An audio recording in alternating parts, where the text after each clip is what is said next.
brown skin baby and I'll keep making more. I'll keep making more. I'm a brown skin lady with a brown skin baby and I'll keep making more. I'll keep making more. Brown is the color of my hair. Brown is the color of my lover boy stare. Color like a truffle with the hazelnut cream. Brown skin baby with the light skin dream. I was once told brown wasn't pretty for a lady. Had a parasol ever since I was a baby. Mama, she would tell me stop playing in the sun, but I love to play rough and that wasn't no fun. My family from a region where the Spanish occupied, so my people light skinned over there. Here's why: they mingle with the women, it was more like rape, so I got that Andalusia in my blood anyway. My cousins hella brown and they treat me real nice, cause they bronze and I'm tuned for a karat gold light. Philippine, Polynesian, Indonesian traits, but we all sailed in from Africa anyway. That's why you could travel all the way to my home, see a bunch of natives on the side of the road, sipping on that brown fire water in their palms. Just another loss of a brown skin god. I'll keep making more. I'll keep making more. I'ma keep making more. I'll keep making more. I'ma keep making more. I'll keep making more. I'ma keep making more. I'll keep making more. If brown is wrong, I don't wanna be right. Jesus Christ, amen. I don't wanna be white, but every hero to the story why they gotta be white. Think it's time everybody stop being polite. Only speaking on facts. It's all over the news. Another brown man dead over motherfucking shoes. Laughing to the bank while we murder our own. It's another form of brown population control.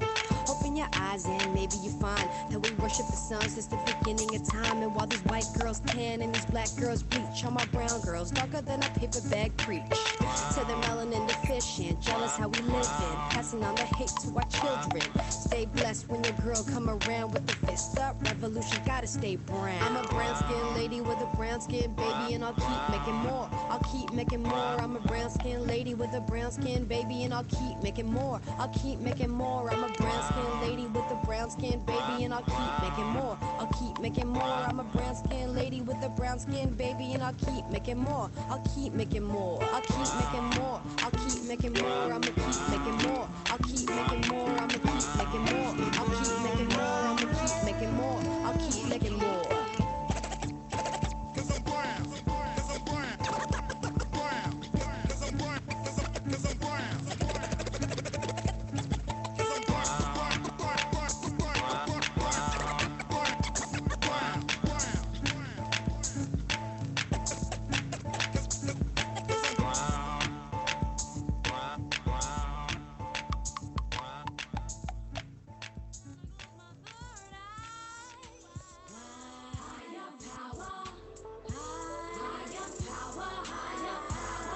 Tell me why they're trying to close my third eye. Higher power, higher power, higher power, higher power. It's a whole bunch of people in the bay tripping off that higher power. And they all on the grind every day trying to get that higher dollar. Hey, welcome, everybody. What's up, y'all? Welcome to Raising Health, our culminating event for Youth Speaks Fall 2020 Bigger Picture Program. My name is EJ Walls, and I am currently the lead poet mentor at Youth Speaks. I had the pleasure of spending the last 8 weeks facilitating the Bigger Picture Slam Club, which was an online after-school workshop space filled with some brilliant and talented young people throughout San Francisco Unified School District. Today is very special because we're going to get to hear some of the incredible work of these young writers and also be joined in conversation by some very esteemed guest presenters and community members, Ryane Daniels, Darius Simpson, and Aniya Butler. So excited for that. But before we get into exactly what to expect today, I'm gonna just lay down a little bit of context. Okay, so the Bigger Picture is a collaborative project between Youth Speaks and UC San Francisco's Center for Vulnerable Populations that encourages young writers to use their voices and personal narratives through high quality artistic presentations to combat public health crises that threaten their communities. So this has looked like spoken word poems, rap songs, PSAs, and even more. And historically, the primary public health crisis that Bigger Picture Productions have focused on is type 2 diabetes and the disproportionate prevalence of that disease in low-income Black and Brown communities. Now, what the year 2020 has showed us more clearly than ever is that when disaster strikes, it is Black, Indigenous, disabled, working class, houseless, people of color, and the like who bear the brunt of that impact. And the violent and oppressive White supremacist, capitalistic patriarchy systems in which we live and operate are not designed for us to survive these kind of moments. On the contrary, we live in a society that's designed for the most underrepresented and the most marginalized communities to endure the most harm, even when the so called equal opportunity virus reaches our shores. So, what we do in Slam Club is we break these big ideas down into personal, lived experiences and we write about them. So, this fall, we talked and wrote about diabetes, COVID-19, police terrorism, climate change, wage inequity, corporate greed, and more. And today, we gather to celebrate and hear the rawest and the realest stories to come out of those workshops. Well, some of the questions that we're seeking to address today include, but are not limited to, what are the different ways we discover and come into our voices? What does it look like to use our voices to advocate for healthier communities and to expose and dismantle systems that sicken and threaten our livelihood? Lastly, what new worlds can our voices allow us to create? So, I'm very, very excited to get into that conversation with some of these young poets, some of our guest presenters today, and have some really dope dialogue and conversation. But before I do that, just want to make sure that we know how to show each other love in the space. You know what I mean? So feel free, poets, presenters, if you hear anything that it resonates with you, something that you agree with, something you want to affirm, you can do so in the chat. You can do so with your Zoom reactions. We need all of that circular dialogue, all that energy exchange up in the space. You dig? Um, so yeah, I think this just about time we could get this show started. You know what I mean? Because we are about to get absolutely blessed by these great, great, great, brilliant minds that have been participating in Slam Club this semester. So today we're going to be hearing poetry by 6 members of our Slam Club in this order. We're going to hear from Cam Fields, Gabriela Rocha, Ashley Drisa, Winona Chi, Luis Arguello, and Caleb Cook. And it's about to be super duper lit. All right. So it's about that time. Let me see. This slap. It's about that time, y'all. We about to get it started. Okay. Letting us know where they come from. So the first couple of folks that we're going to hear from today are going to set the stage for what kind of year 2020 has been for a lot of us and give us some context on what we working with here. So we got Gabriela on deck. But coming up to the virtual stage with the first video of this event, an 11th grader repping Burton High School. I need y'all to help me welcome and give it up for the one and only Cameron. Present. I'm a poet with the ear of a Mac. No Mac 11, I got holy bars. Spit like I'm repenting. I ain't never skipped a beat with this rap shit. I'm a wordsmith and my wrist steady active. This feeling in my chest, it won't let me rest. No cardiac arrest, but I just can't take a breath. Like I'm George Floyd on that pavement, but I be up late night writing in the basement. System keeps us divided, so we can't multiply. Keep black people hated, yet they leave us to die. Screaming up at the sky, ask God why is it like this? No juice world, but I be feeling righteous. Neighborhoods feed us poison, call it Section 8. Go and grab a plate. People love to hate, but in real life they can never relate. Living through these dark nights like Bruce Wayne. Shoot got kicked out the house like Luke Kane. On his pad writing down my pain, while I sit heartbroken all up in the rain. They tryna leave us 6 feet like COVID, meanwhile cops down the road stay loaded. On my way home, all I see is crack addicts. Walk around the corner, oh it's automatic. 2 bags of Cheetos and don't forget the Coke. Brother got the Fritos, we in and out like ghosts. Used to rock the J's on Sundays, pops used to drink all day, that's an early grave. The media is faker than SoundCloud rappers' chains. Got everybody hating, now we fighting for change. But I never listen, I'm focused on my mission, and that's get us out the hood, and I'm not asking for permission. All I see is ruins in my eyes, feel like I can't survive, afternoon writing rhymes. Yeah, I think it's about that time. Through the dark fog, I see some demigods.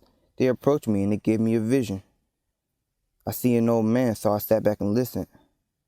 He said, one day, you'll see the bigger picture.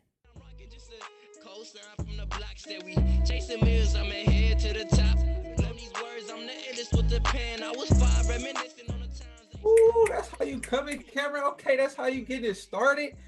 Knocking the dust off the mic with the bars. I heard you. I heard you. I heard you. System keep us divided so we can't multiply. Come on, that's what I'm talking about. I hear the bars, Cameron. Thank you so much. Thank you so much.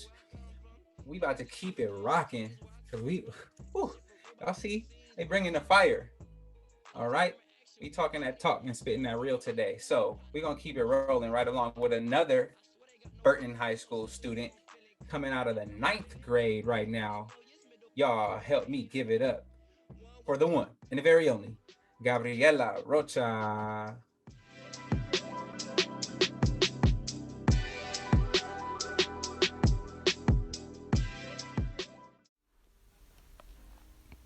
Gabriela Rocha, the craziest year of my life.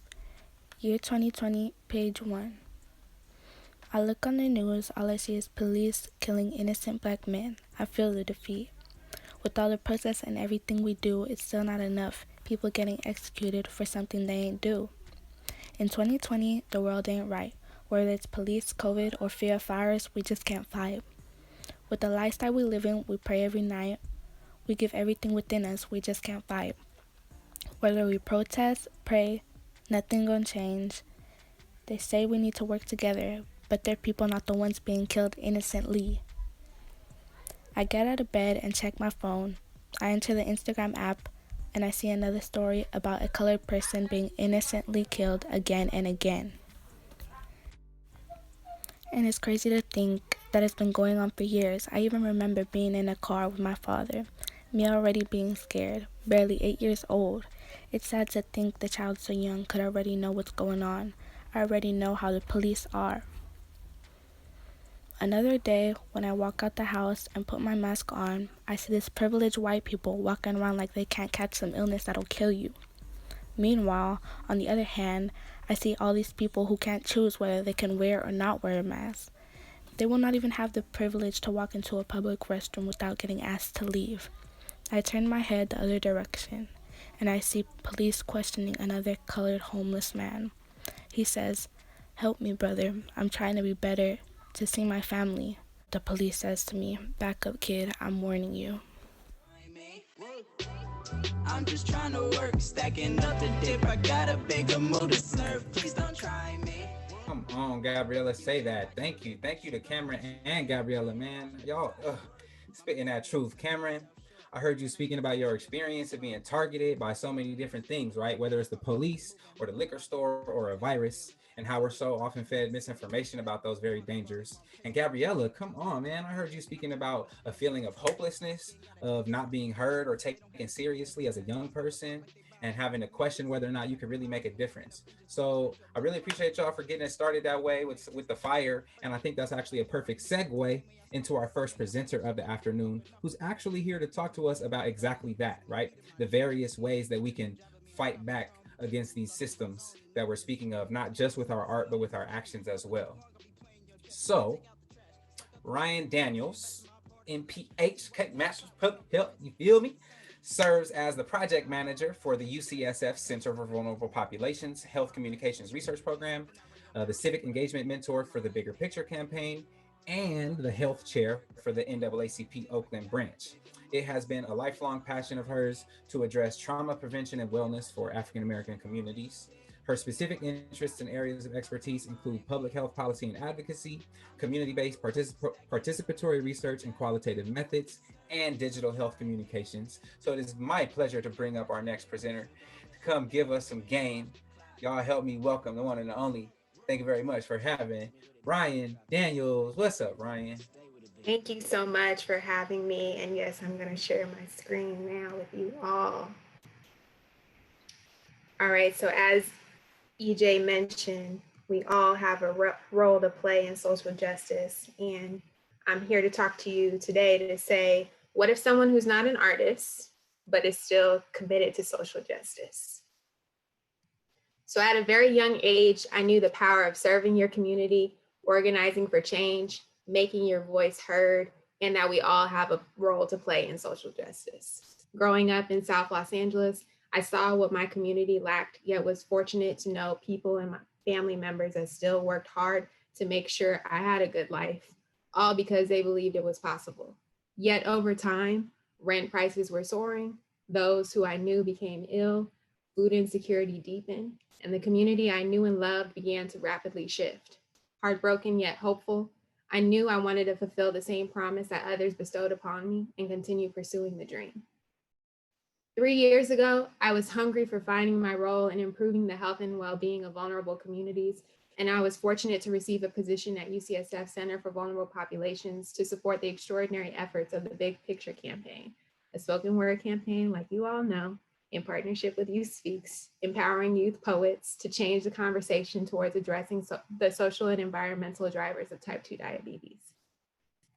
So the work focused primarily on convincing adults that this work mattered, as 1 in 2 youth of color will develop type 2 diabetes in their lifetime, and centering youth poets to confront these disparities head on and demand for change and make sure they could still live a good life in their community. Seeing the youth fight for change made me more hopeful that the dream I knew my loved ones told me growing up could still be possible, even if the present seems different. The pursuit and work felt familiar, almost like home, and I looked forward to growing in this work and applying the skills I learned in graduate school to serve others. So after days on the job, I was told 4 poets and their films were selected to be featured in an upcoming op-ed with the New York Times and renowned medical journal JAMA, in hopes to convince leaders, advocates, and the general public to advance our cause, and I needed to orchestrate our campaign strategy to help make this count.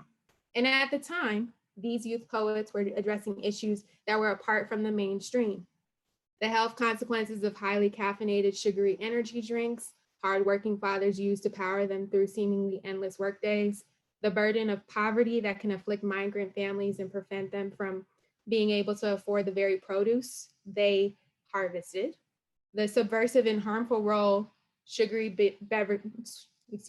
sweetened beverages play in the assimilation process of immigrant communities and the legacy of gestational diabetes, and the challenge of tackling physical inactivity when faced with obesity-related stigma and the cultural influences and joy centered around unhealthy food in low-income families. Determined to showcase their talent, bravery, and compelling storytelling, I directed a social media marketing strategy for the journal launch, and it received over 25,000 views. We were thrilled that the youth's voices were at the forefront and the pursuit resonated. Because of our launch, we received widespread media attention, and there were more opportunities for Youth Speaks poets to advocate for change and real impact on a policy level. My favorite opportunity was when I flew with 3 poets to Aspen, Colorado to perform for Aspen's Health Strategy Group and share our program and campaign impact with health policy officials, healthcare CEOs, and even the former Secretary of Health and Human Services during the Obama administration. After our performance, I was even lucky enough to sit at dinner with the CEO of the Robert Wood Johnson Foundation, and the meeting and our here work with you all with SFUSD probably wouldn't have happened without hearing your voices. So after my first year working with the bigger picture, I knew my purpose and advocacy became more clear. I quickly discovered there's people involved behind the scenes, positioning groundbreaking artists and setting the stage, so people like our campaign's co-founder and physician, Dr. Dean Schillinger, can listen in, capture the message, and become activated towards change. With organizing and advocacy, even addressing root causes of disease and poor health, a campaign manager is similar to a producer and plans and coordinates various aspects of production, preparing for its debut. Although times have rapidly changed during COVID-19, and it may seem insurmountable, you can still be involved with social justice. For starters, I highly recommend our Youth Policy Playbook, a quick guide created by youth like you who wanted to change the world. It could be as small as writing a postcard to encourage voters in Georgia to change the Senate seat, or as large as performing your poem in front of the SF Soda Tax Advisory Committee. If you want more help and find out more ways to get involved, feel free to reach out and work with me one-on-one. I look forward to hearing from you.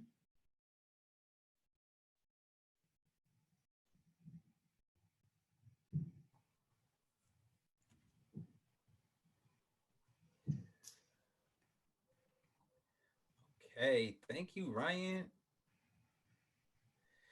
Come on, man. Snaps for the story. That was peep the chat. That was amazing in the chat. Shout out Winona. Okay, somebody was listening. That's so awesome, Ryan. I just want to highlight and bring up I see that folks was paying attention and folks was listening, because we in the chat like, thank you for sharing, and that's so cool.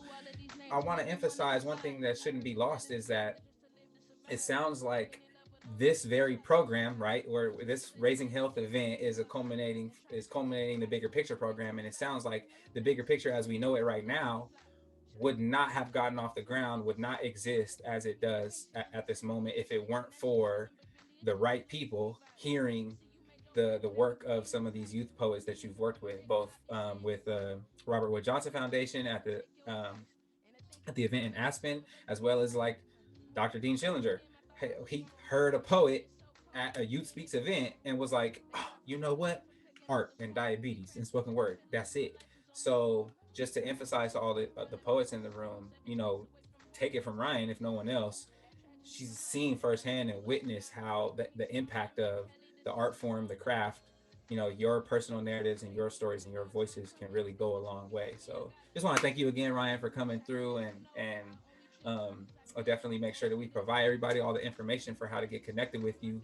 And yeah, appreciate you. You. Yeah. Okay, look, y'all, see, we out here making connections, we building, and we about to move it right along with some more poetry, if that's cool with you.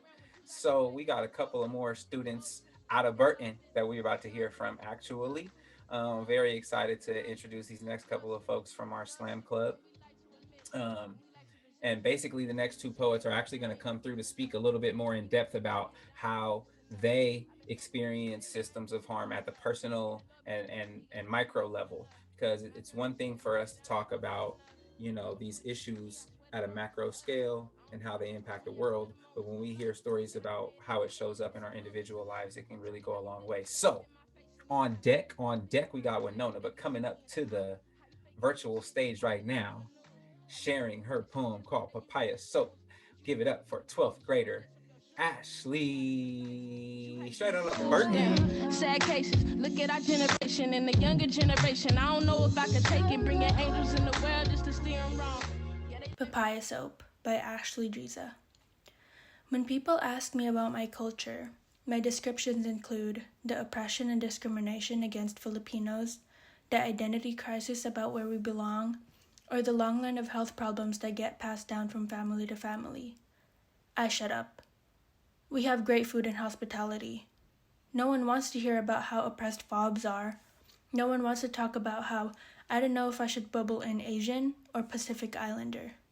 No one wants to talk about how my dad works 9-to-5 jobs to send a balikbayan box at home in exchange for a $5 meal from McDonald's because he doesn't have time to cook and doesn't have enough time to rest for tomorrow's 9-hour shift. Instead, they ask, is your favorite food lumpia? As if that's the only culture being Filipino has. Yes, I like pork lumpia. Interlude. Where are you from? San Francisco? No, where are you really from?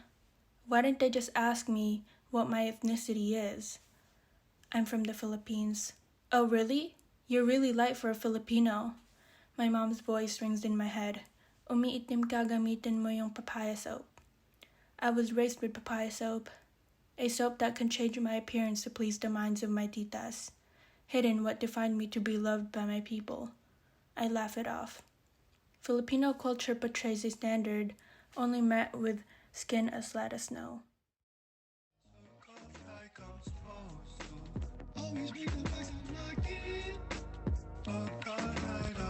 Okay, come on, Ashley, come through with the storytelling. We see in the chat, I can feel it. I feel you in the chat. So it sounds like some other folks are definitely resonating with that story.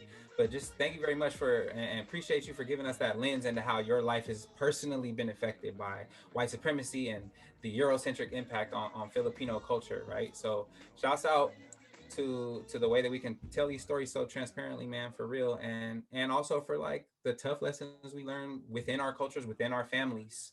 And how even that process helps us come into our identity. So thank you, Ashley.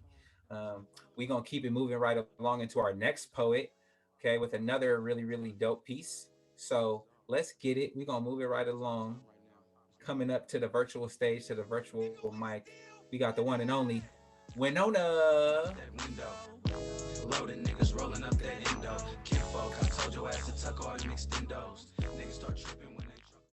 My mother, constantly at work, away from home, weekends disregarded, putting up with being called a hero, but not gaining benefits like one.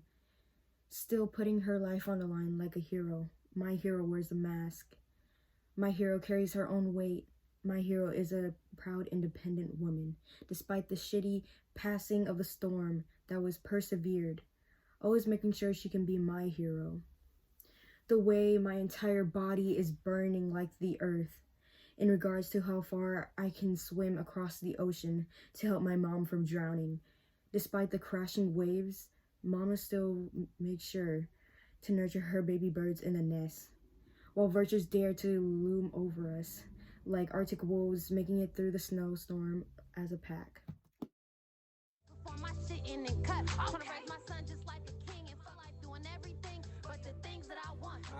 Oh, come on, Winona. Thank you for speaking so real about your admiration for your mom, for your hero, for real. Both you and Ashley just evoking the presence of our elders and our ancestors and our loved ones in this space, and I really appreciate that. That means a lot. I heard you write so eloquently about your mom as your hero, and I could also hear you like yearning for the world to value her just as much as well. And that the rest of the world should want to go to the same lengths that you will to help your mom, to keep her afloat. So speaking of essential workers not being treated as essential, our next guest presenter is actually a poet who discusses that and much more in his piece titled "The Color of COVID." So this next presenter, by the name of Darius Simpson. Darius is a writer, an educator, performer, disruptor, and skilled living room dancer. From Akron, Ohio, he received his BA in political science from Eastern Michigan University and is a candidate for his MFA, Masters in Fine Arts in Creative Writing Poetry from Mills College. His performances have been featured on platforms like TEDx, Huffington Post, and Button Poetry, and Darius was a recipient of the 2020 Ruth Lilly and Dorothy Sargent Rosenberg Poetry Fellowship. Currently, Darius lives in Oakland, where as a teaching artist, he partners with organizations to facilitate writing and performance workshops throughout the Bay Area. And lastly, Darius believes in the total liberation of all oppressed people by any means necessary. So without further ado, we are about to witness this video of this brilliant poem by the name of "The Color of COVID." Let's break it fall. Take it all. COVID-19 shook the world to its core, or kicked up a familiar dust, or coughed up what's been resting in the diaphragm of the United States for centuries. Coronavirus broke headlines as a global pandemic, while 2020 was still getting its bearings. You might think, in a time of social distancing, while many of us face an issue that is incapable of discriminating, that we are finally in this together. Yet, there are communities who are more drastically impacted, even by a virus that promises nothing except that it is equally contagious regardless of skin color. Perhaps a virus need not discriminate if the humans it is infecting have created systems that do the discriminating for it. If we are advised that our safest place is inside, then what of the people without an inside? If we must distance from even family, then what of the families who live in no-bedroom apartments stacked on top of each other? If school has moved from classrooms to the kitchen table, then what of the students without kitchen tables? I had one shift where I saw about 84 patients. The first 21 days. Maybe this virus has illuminated an age-old inequity in this country, with mortality rates 6.7 times higher for Black people, 4 times higher for Indigenous folks, 2.5 times higher for Latinx humans, and 2.6 times higher for Asian and Pacific Islanders. Perhaps now is not the time for answers, but for questions. Like, how might we even the playing field? Where are the gaps and needs? Which humans have access to which healthcare? Who can afford to work from home? Why are essential workers being called heroes but not being paid like heroes? What will happen when they are no longer considered essential? What if we acted in solidarity with our most vulnerable? What if Black and Latinx people didn't comprise 56% of the prison population? What if there was no prison to populate? What if no one was disposable and a virus couldn't recycle itself in the imaginations of the rich? And what if we just stopped for a second to consider all the sickness that existed before? To consider how we might start healing those systems? To consider the color of COVID?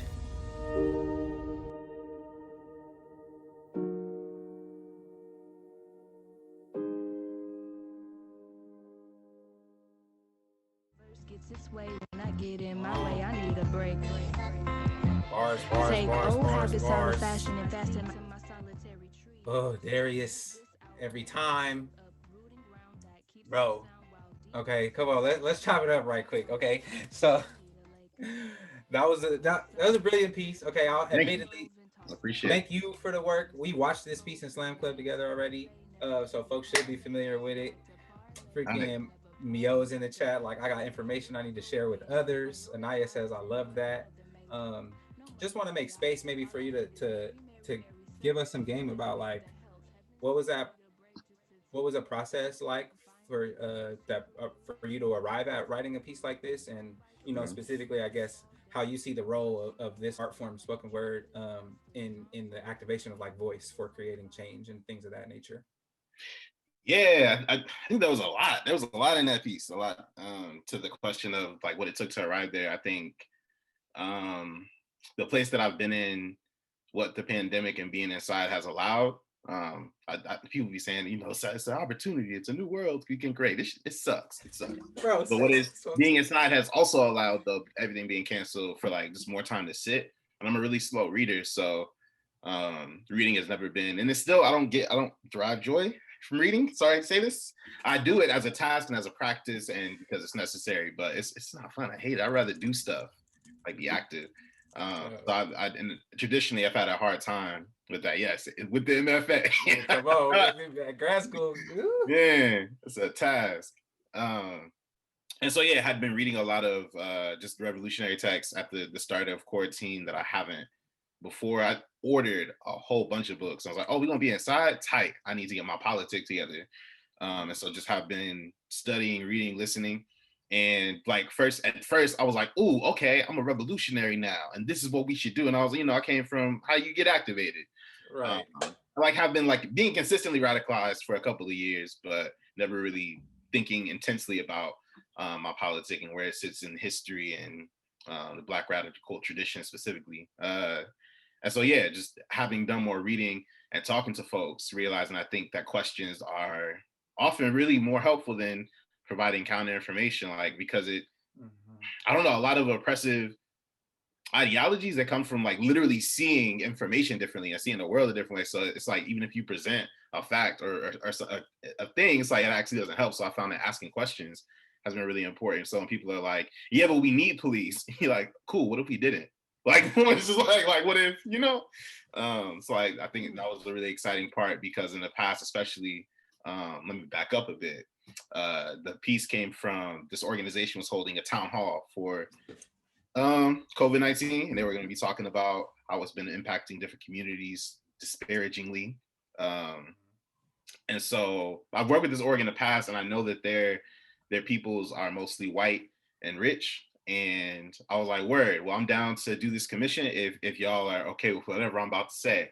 And they were like, and so it was like, finding that middle ground between like, cool, I'm figuring out what it means to like name the thing. And No Name was talking about this over the summer. She did a talk with Boots Riley and was talking about, she got asked a question about having radical songs, and she said she wouldn't count any of her songs as radical except the most recent one at the time because it named the thing. So I've been thinking about like word. I think as poets, as artists, we're often like, okay, how do I take this thing, transform it, or turn it into a metaphor, make it beautiful? But like I'm trying to get into the practice of naming the thing and then doing something else with it inside of the work. So that was a very scattered way to say that's how we arrive at this poem that is trying to ask more questions and state the reality and invite folks into a different reality too, because, thinking about abolition or revolution or any sort of insurrectionary work that gets at the very fabric of things, it's like that's it. It's getting at the very fabric of things. Like having a pro-Black organization inside of a capitalist society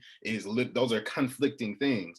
And I think when we do specific work, especially working in nonprofits, trying to work inside of a nonprofit that states to do the thing, but actually has limits because it's still a capitalist structure, right? And anyway, so realizing those contradictions exist and living into them and figuring out how to bring it into the work and talk about getting at the root of the thing without also being always inflammatory. I think a little bit of inflaming and pointing the finger is good, but how do you tell the truth? How do you bring those things into the work without pointing the finger, and like invite folks to imagine something else? Wow. Come on, wisdom. Thank you for dropping the gems. That's real. Specifically, I'm very a takeaway from what you just shared for me is definitely the emphasis on the questions, because the more I watched that poem, obviously the more the second half of the piece became like the focal point for me when you pivot to like there's plenty of like statistical information I can provide you, but we really start having a conversation when I ask you a question that the answer is not obvious to right away, and right. And doing even calling for people to come outside at all, coming outside of the status quo, coming outside of the things that like really benefit their lives has been a huge part, especially being in election season. It was like there's an article that says we don't have it. I don't remember the title. Oh, it says in response to, so what are y'all gonna do then?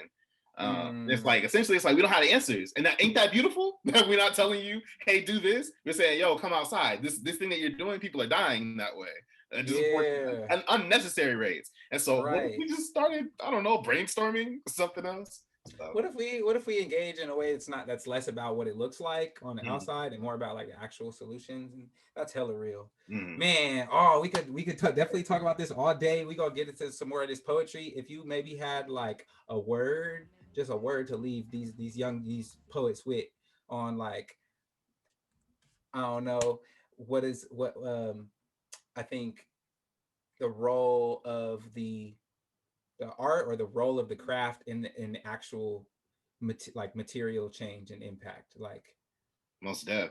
I take from the big homie on this one, in that if you want to write more political poems, you want to write more revolutionary poems, more radical poems, you got to live a more radical, more political life. And so, yes, writing about it, yes, talking about it, it has a lot of power, and a whole new world opens up when you're living a life that matches up to what you're saying.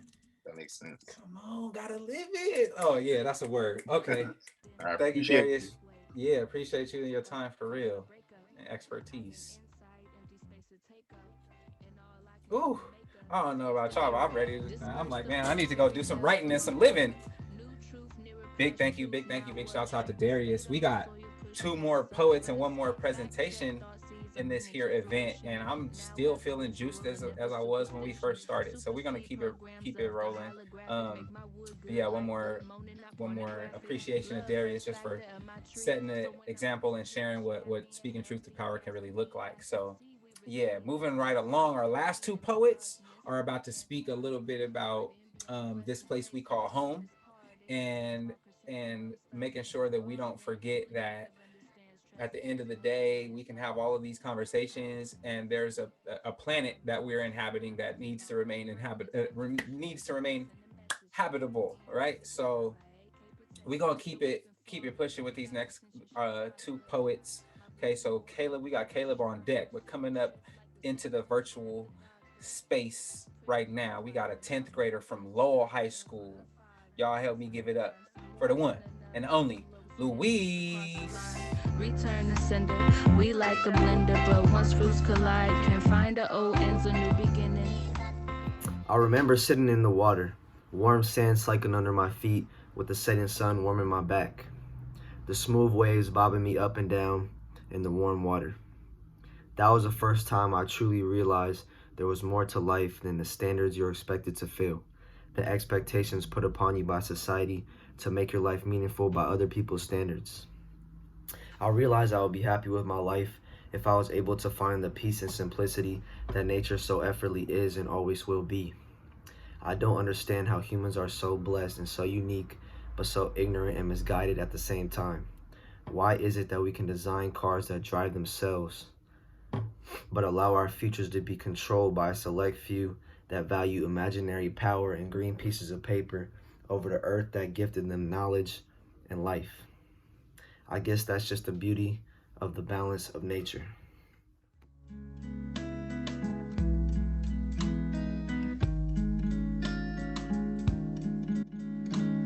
Okay, so Luis took a page out of Darius' book because there were some real poignant questions being posed there in that piece. Okay, I heard how do we design cars that drive themselves but allow our futures to be controlled by a select few that value imaginary power and green pieces of paper? Come on, Luis.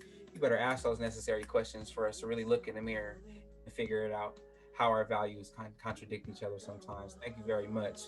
Um, we got another poet about to come bless the mic, and it's our last poem of the evening before we get to our last presentation of the evening. So if you've been reserving your energy, now's the time to let it all out. Okay, we need to welcome to this virtual stage, coming out of 10th grade in Balboa High School. Y'all help me welcome Caleb. What's up, Caleb?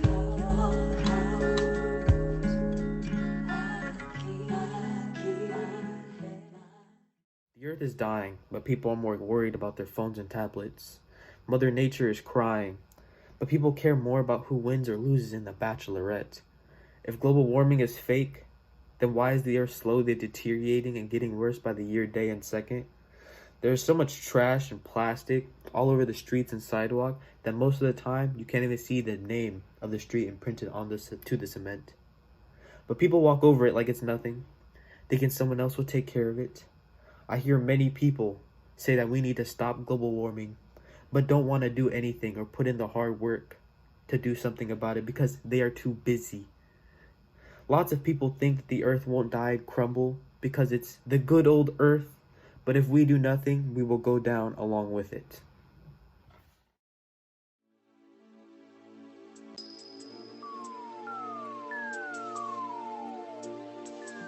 Message. Okay, Caleb got a word for us. Okay, that was very salient to make sure that we know we can't take our home for granted, man.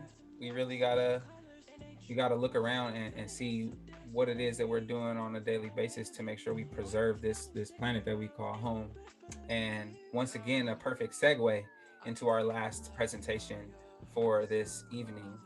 We actually have a youth spokesperson representative from Youth versus Apocalypse in this space to speak a little bit about youth activism and the climate justice fight and the role of spoken word, as well as action, direct action, community action in trying to create change. So Aniya Butler is a 14-year-old activist, organizer, poet, and spoken word artist from Oakland, California. Her form of activism is spoken word, and she believes that through spoken word, the voices of youth and people of color can be uplifted. So here to tell us a little bit about her journey, y'all help me welcome Aniya. What's up, Aniya? It's good to see you. Hey y'all, how brothers doing good? Hi, I'm Aniya Butler. I'm 14 years old. I'm from East Oakland, California. I am a lead circle member of Youth versus Apocalypse. YVA is a youth-led group full of frontline youth fighting for climate justice while uplifting the voices of youth and people of color. In our work, we also emphasize the importance of recognizing the intersectionality between climate justice and social justice. My role in YV really varies, but one thing I have had to lead on in the past few months is the hip hop and climate justice department and the creation of our EP, which is dropping in June, so January, so stay tuned for that. But recently, YVH just dropped our new single, This Is the Time. This is the time is a call to action to youth and adults. We wanted everyone to recognize the craziness that was going on around us, and that even though a lot seemed like chaos, it was really foundations of oppression crumbling and failing. With these events going on, we wanted to say this is the time to take action and to build a foundation that will provide a sustainable, equitable, and healthy future. During the creation of This Is the Time, our presidential election was happening. We also wanted to tell everyone to go vote and tell adults to go vote and, help youth and inspire youth to organize within their communities to vote. The main message of This Is the Time is to take action now and to hold our elected officials accountable. I led a series of spoken word workshops, helped direct the music video, and helped people who needed any support with writing or recording. Other than being a lead in the hip hop and climate justice department, I'm also a campaign lead. I'm YVA's campaign leader for Reclaim Our Power. Reclaim Our Power is a campaign holding PG&E accountable for the several wildfires they have started and the power shutoffs, which have negatively affected thousands of families across California. And this campaign, we are really trying to bring together the communities who have been affected by PG&E and demand a safe and sustainable energy system that benefits all people who live in California. But yeah, these are my main roles in YVA, and I also help out wherever I'm needed and wherever I can. I haven't always identified as an activist and an organizer. Before any of my work, I was and still am a poet and spoken word artist. I've been writing poetry since I was 8 and performing spoken word since I was 10. Before becoming an organizer, my form of activism was spoken word, and it currently still is. Spoken word is a way for me to tell people what's going on, why it's wrong, and what we need to do to fix it. Before becoming a climate activist, most of my work was poetry. I would interview writers, collaborate with other youth and adult authors, and perform spoken word. Most of my poetry is centered around police brutality and the Black Lives Matter movement. When I first learned about climate change, I was in the 5th grade. It was really downplayed, and most of us thought if we recycled more and stopped using plastic, everything would be better. But later on, I learned that wasn't the case. Climate change is a thing that is threatening the possibility of my generation's future and future generations' futures. But climate change isn't only that, it's disproportionately affecting Black and Indigenous communities right now. YBA looks at the root of things. When we look at the root of climate injustice and social injustice, we see that both of these issues are fueled by white supremacy, colonialism, capitalism, patriarchy, and really all systems of oppression. So to achieve climate justice is to dismantle these systems completely because we cannot justify nor build a healthier system and future off of the backs of these systems of oppression. And we put this in our work. YVA has helped me gain the skills of an organizer, but spoken word is what really allowed me to become one. One of YVA's main messages to youth who are interested in the climate justice movement is you don't need to identify as an activist to make an impact, and you don't need to organize a whole national strike to be an activist. Whatever you can do and have the capacity to do is well appreciated and is making an impact. Youth voices are vital to the climate justice movement. It is our future that is at stake, and it has become our responsibility to deal with this crisis. Like I said before, achieving climate justice does not only mean that climate change is solved, it means that we are able to live in a world where everyone has accessibility to basic necessities like clean air and water, health sustaining food, adequate and safe housing, free healthcare, a free and truthful education, and the right to be who we are and choose who we love. Accessibility to work that is safe, sustainable, and just work for workers and communities and the planet. Indigenous sovereignty and wisdom is valued, respected, and put into practice. Our elected officials and leaders are held accountable, and that all Black lives matter and all Black people are given an equitable chance to thrive. In order to achieve all of these things, youth must be at the forefront of the movement, and we must work together along with Black and Indigenous and low-income communities. With the hip hop and climate justice department, the campaigns, and the other work YVA is doing, we hope to not only educate youth and people of color about climate change, but help them become active in the climate justice movement. An upcoming way that we are helping youth become active in the climate justice movement is through our fellowship. This is YVA's 4th annual fellowship, and we're accepting applications right now from the ages of youth between 11 and 19. In this year's fellowship, the areas we will focus on are climate justice organizing to challenge systems of oppression, campaign strategy and action planning, using media and social media, hip hop activism, which will include spoken word and other forms of creative writing, sustaining ourselves as activists, and public speaking and lobbying. There will also be campaigns you all can join and become active in. Currently, YVA's campaigns are the Green New Deal, which advocates for the implementation of the Green New Deal as national policy, Youth versus Big Oil, which is demanding Governor Newsom to roll out setback limits, stop new fossil fuel projects, and drop existing production of fossil fuels, and to take action with us. And there's also the Hip Hop and Climate Justice Department, where we'll use hip hop and creative writing to come up with ways to help uplift these campaigns and make them more accessible to people of color. We will meet monthly from January to June on Saturdays from 12 to 3. In addition, all fellows are expected to join at least one weekly meeting with YVA, from a listening circle to a campaign to a meeting or to a songwriting workshop, and to track and analyze their involvement and contributions. Each fellow will be paired with an experienced YVA activist who are one of our YVA lead circle members, which is the board of YVA, to support their activism. All fellows are eligible for a $400 stipend upon completion of the program. YVA's fellowship is a great opportunity to make connections with other frontline youth, but also get active in the climate justice movement. The application deadline is January 15th, so if you guys have any questions, please feel free to email me and I'll put that in the chat, or yva@youthversusapocalypse@gmail.com, and I will put the link to the application form in the chat.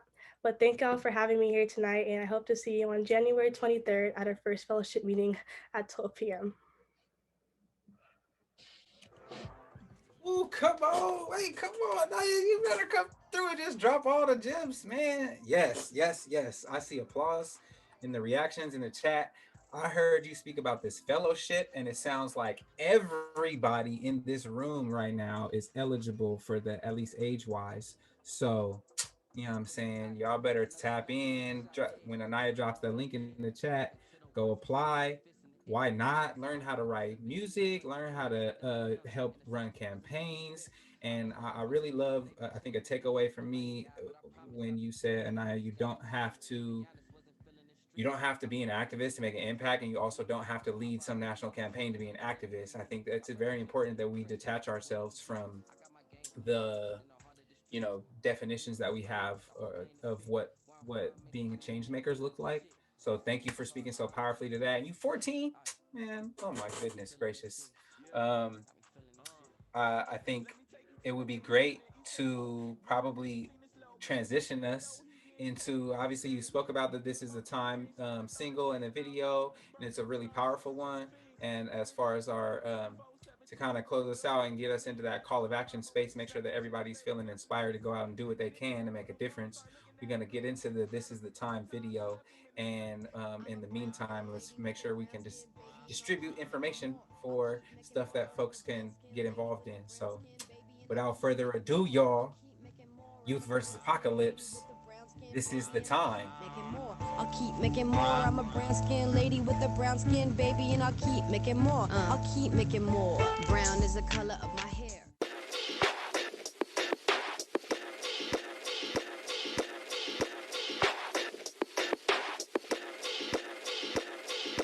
Get up and go, get up and vote. We only at a time when we lose hope. It's time to fight, we have the power. When they try to silence us, we just speak louder. This is the time to take control. Stand up, show up, play your role. It's time to fight, we have the power. When they try to silence us, we just speak louder. It's time to fight cause we have the power. And when they try to silence us, we just speak louder. So I'ma keep on fighting till you see my power. Not gonna break down but build a better tower. Cause I'm a bright flame and never less than ember. And I'ma keep on till a last endeavor. And we can say lies, be allies, save our planet together. Get up and fight, it's time to make the world right. This a long time coming, we've been fighting since the genocide of the native people. Then they stole my kinfolk off the mother soil. Look outside, you know this the time. If we don't fight now, then we won't survive. Act for your ancestors, I'm acting for mine. If it wasn't for their might, this wouldn't be the time. Get up and go, get up and vote. We only at a time when we lose hope. It's time to fight, we have the power. When they try to silence us, we just speak louder. I'm the one who gets targeted by racism, sexism, violence, but most of all, white silence. From the lowlands to the highlands. Come on, y'all, we can do better than that. Let it be known, it's in your bones. Use lose your vote for a good razón. El poder está en las palmas de tus manos, es bien claro, hay que aprender a usarlo, a votar, ahí nos vamos. Get up and go, get up and go. No matter how you do it, but you voting for the earth, voting for the people who ain't got a chance to vote. The pride for the matter, cause I'm scared about my vote. You talk about collective liberation, then show the support. Been having conversations like you're ready to implore. To save the world, we can't do it alone. So pick your butt up and pull up to the polls. Get up and go, get up and vote. Votar es importante. Había mucha gente que no lo podía hacer antes.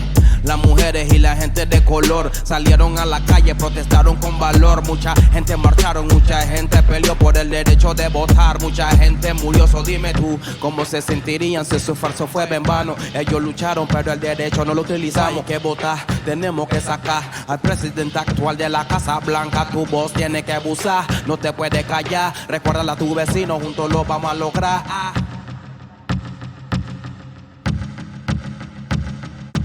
We watch them spend billions of dollars on weapons and call it protection. Fossil fuels, chopping trees, these are the weapons. Oceans rising like my anxiety. Increase in heat, increasing my thoughts, I cannot think. I am impatient. I want to live in a nation where my leaders actually lead. They see our lungs are being filled with the last breath from burning trees. Drowning in ashes, more flames than people. Soon the ratio between living things in the air will be unequal. Is this the world you want us to live in? You say I'm so inspirational, sit in a seat of power, and still create no change. I don't just want to be inspirational. I want you to do what we demand.